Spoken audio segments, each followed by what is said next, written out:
Uh, Good afternoon, ladies and gentlemen. Today, I'll be talking about the Entrepreneurship Development Program at the higher education institution and universities. I have divided the topic into three parts. In the first part, I'll be discussing the issues related to the development of Entrepreneurship Development Program at higher education institution and universities.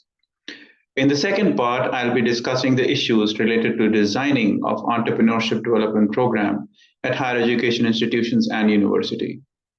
And in the third and concluding part, I'll be discussing about the Teaching Pedagogy and Propositions for Entrepreneurship Development Program at higher education institutions and the universities.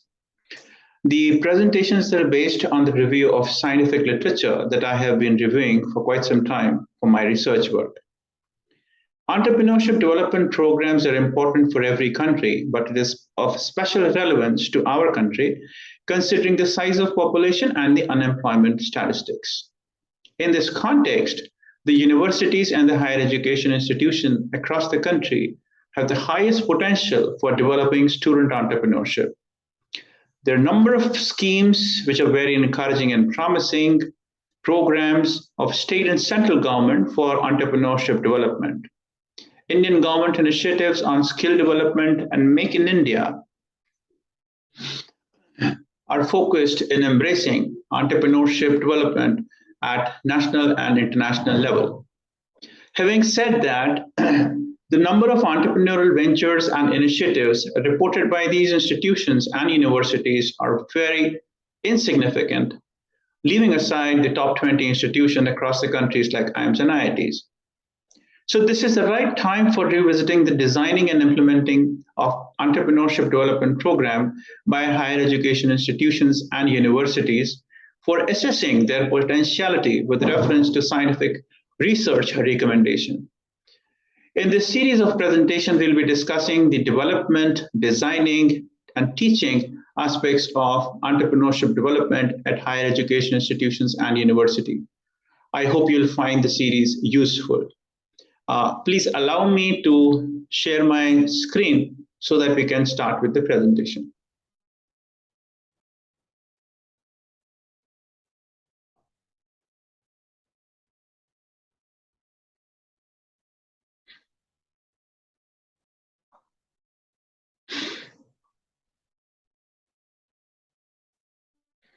So we start today's session by talking about the developing of entrepreneurship development program for the higher education institutions and the universities. Indian government, as I have spoken earlier, are very keen in pushing the agenda for entrepreneurship development at a national and international level with the full throttle, because they're pushing this agenda very seriously through the programs like skill development and Make in India. Government seriousness can be seen from the perspective of budgetary allocations, which is up by 26.71% from the previous year. As I mentioned, there are more than 50 plus startup schemes. So in all, we can say that the entire entrepreneurial ecosystem is, well in place for the entrepreneurship development program to take off. Universities and higher education institutions have the highest potential for developing student entrepreneurship, I have said earlier. In India, most of the universities and higher education level incubator accelerators and incubation centers have considerably failed to create a measurable impact in delivering their value propositions. Now, to support this, I have to quote some figures. Like in India, as per the UGC, there are 403 private universities, of which 29 are in Uttar Pradesh, and their contribution in entrepreneurship development is negligible.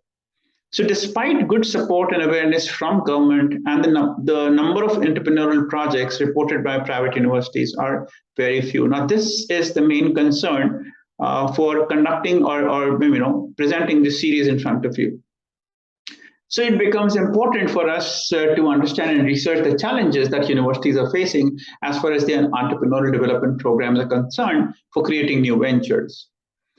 Universities' entrepreneurship development programs have limited themselves to new venture creation. If you see, most of the universities, they have incubation cell, entrepreneurship cell, e-cell, where they talk more about, you're talking about seed money, incubation, and more focused on new venture creation.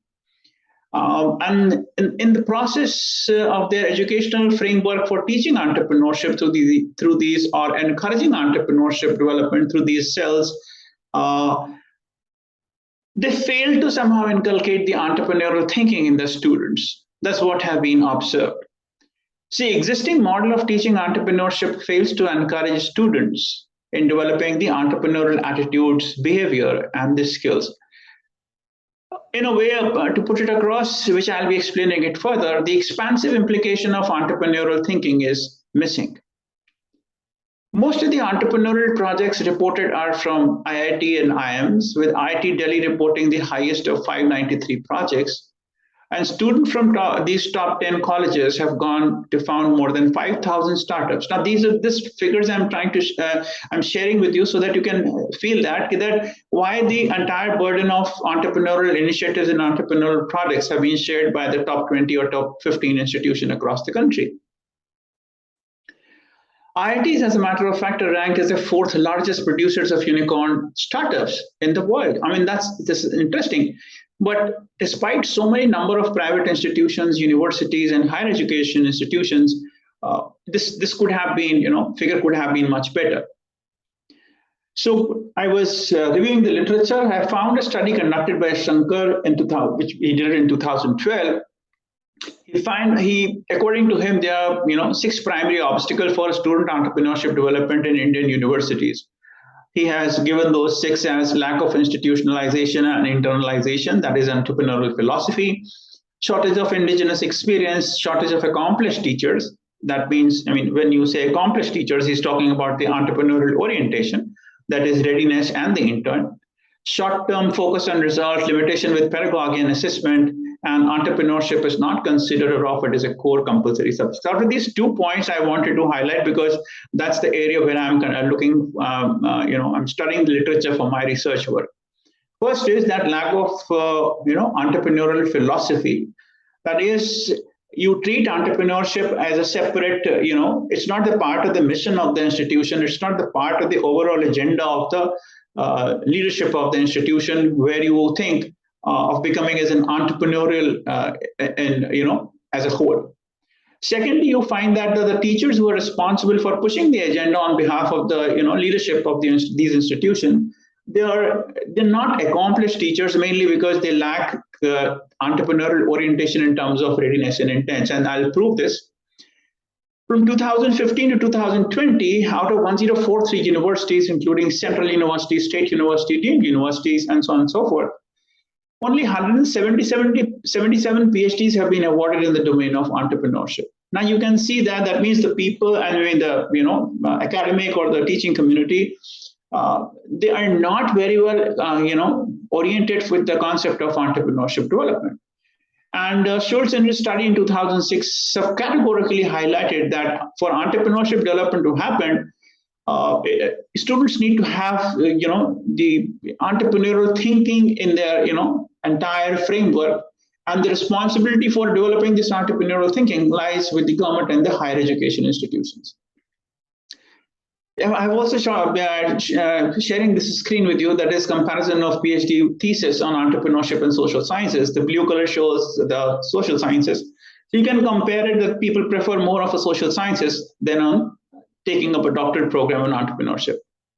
Now, this brings me to an important aspect of entrepreneurship, because I was viewing the literature. I find that how we define entrepreneurship is very, very significant in our ability of embracing the entrepreneurship. In scientific community, what I have seen so far, there is no commonly accepted definition as far as the word entrepreneur, entrepreneurial, or entrepreneurship is concerned. So these are overlapping concepts, and so it becomes very essential for the entrepreneurship development to happen at these higher education institutions and universities, that they should first define and select what definition they are going to pursue. I'll be coming to these points later on during the presentation. So this brings us to talk about the definition of our school of thoughts as far as entrepreneurship is concerned in the scientific community or the scientific research community precisely. Baumel in 1993 have come up, he's given the two classifications. According to Taggart and Say, entrepreneur is a person who creates and develops new business of any kind. That's a constructive approach. And Cantillon and Schumpeter considers entrepreneur as an innovator, which is purely a functional approach. Moving ahead with this concept, as I have mentioned earlier, Taggart and Say believes that entrepreneur as a business and a new venture creator. That's what the universities and higher education institutions are following. And this particular school of thought follows sociological and economic theories of entrepreneurship. Whereas Cantillon and Schumpeter believe that entrepreneur is an innovator and a creator, and this follows the psychological theory of entrepreneurship. Now, if we combine all these concepts of these researchers into two broad categories, the one is the narrow definition of entrepreneurship considers entrepreneurial education as business development, self-employment, venture creation, growth, that is more focused on becoming an entrepreneur. That's an actor.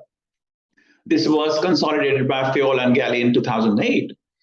Wider definition of entrepreneurship considers entrepreneurship education as a driver for personal development, creativity, self-reliance, initiative taking, action orientation, and becoming entrepreneurial. And this is more of a behavior. So see the difference between the two school of thoughts which you are seeing on the screen. One says that you want to make entrepreneurs. That's purely an actor, the protagonist. And the other talks about that, I wanted to develop the entrepreneurial, which is a behavior. This study was by Lakius, right? So the most universities and higher education institutions, as I have discussed earlier, are following the narrow definition of entrepreneurship. So they have designed the Entrepreneurship Development Program around business development and venture creation. And that's quite obvious because it is visible. These things can be shown to the management that, okay, we are doing something in the field of Entrepreneurship Development Program. The focus is on becoming an entrepreneur. That's the actor, according to the Fayol and Galli. And the focus is, if you look into the broader perspective, the universities and higher education institutions are focusing on developing the entrepreneurial ecosystem. And without realizing that entrepreneurial ecosystem is a huge task and it involves multiple stakeholders and it is not that easy to develop. You can have a look at the slide. It shows the entrepreneurial stakeholders in the ecosystem are too many, right? So what we need to do now, propositions are there, which I have taken it out from the scientific literature. That is, we need to shift focus from content knowledge to thinking and behavior. It's a long-term, basically, I'm talking about. Consider Entrepreneurship Development Program as a life skill development. You don't consider it to be short-term result or hard focus result oriented. It's basically talking about a behavioral change. Shift focus to long-term results, that is the behavioral change, as I've said earlier. Shift focus on learning how to think and act like an entrepreneur, that is entrepreneurial thinking I'm talking about more precisely. In a way, I'm talking about developing the entrepreneurial mindset. Shift entrepreneurial education from the perimeter to the core of the education system. That was one other point which was raised by Shankar in his study in 2012. He says that entrepreneurship education is not considered, is offered as a module or, maybe an elective. That should not be the part of it. Shift from a narrow to wider definition of entrepreneurship, that is from becoming, instead of entrepreneur, focuses on making students to become entrepreneurial. Even you will be surprised that what I'm trying to talk about from the psychological perspective of it. The Organization for Economic Cooperation and Development, in their report of Future of Education and Skill 2030, have given too much importance and emphasis on cognitive skills such as critical thinking, creative thinking, learning to learn, risk-taking ability, proactiveness, and self-regulation. And you'll be surprised that all these skills are very, very integral part of or rather I can say that these are the characteristics and attributes of entrepreneurial mindset and thinking. So what inferences I would like to draw from the scientific literature before I conclude my presentation is that, Garth and McLean says that it's entrepreneurial thinking is a way of thinking about businesses, focusing and capturing the benefits of uncertainty. where Michelle says it's an opportunity evaluation for venture creation, and Ireland talks about growth-oriented perspective, flexibility, creativity, and continuous innovation. So entrepreneurial thinking is, we are talking about behavioral change, which is a long term. So now you can easily understand from the facts which I have presented so far that why IITs and IIMs and Delhi IIT were reporting such high numbers of entrepreneurial initiative. The teaching, pedagogy, and assessment of IIT and IIMs are built on the core characteristics of the psychological theories of learning and development.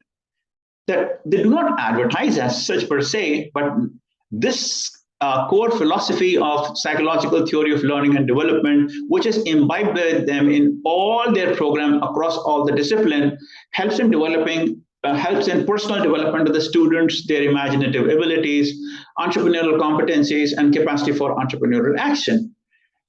In a way, we could say that they work on everyday practice paradigm for developing entrepreneurial thinking. IITs and IIMs do not emphasize on entrepreneurial education, I have said it earlier, but they internalize and institutionalize the entrepreneurial thinking in the teaching, pedagogy, and assessment for all the programs and courses. So entrepreneurial education should not be treated as a learning, but it should be treated as a method of learning. We should recognize entrepreneurial thinking first and the foremost important thing, that is a teachable framework. And last but not the least, as per the Shankar's study, in educational contexts, training of teachers is very, very essential, because the knowledge, skill, attitude, and behavior of teachers plays an important role in developing the entrepreneurial thinking of students. So this brings me to the, I got this entrepreneurship education paradigms, the 4 paradigms they have mentioned in the scientific literature, is that educating students for creating new ventures, educating students for transforming innovative ideas for economic growth, educating students to use entrepreneurship for social change, and educating students for entrepreneurial mindset in everyday practice. These are different researchers. I have mentioned the name below these paradigms. You can refer to their publications where they have mentioned about these paradigms. So this brings to the end of the first of my series. I conclude by saying that we should stop asking students what they want to be and start asking them what problem they wanted to solve and what do they need to learn in order to solve these problems. So again, this brings to my research topic, which I am presently doing, that is role of teachers, entrepreneurial orientation in developing entrepreneurial mindset of students in higher education of institutions. So this was all about, I wanted to discuss and present with you. I hope that you found this information relevant. And soon I'll be sharing the second and third part of this presentation. I hope you enjoyed the presentation as much as I was enjoying while presenting it, right? So with this, thank you very much for joining me, and we'll meet again shortly. Thank you.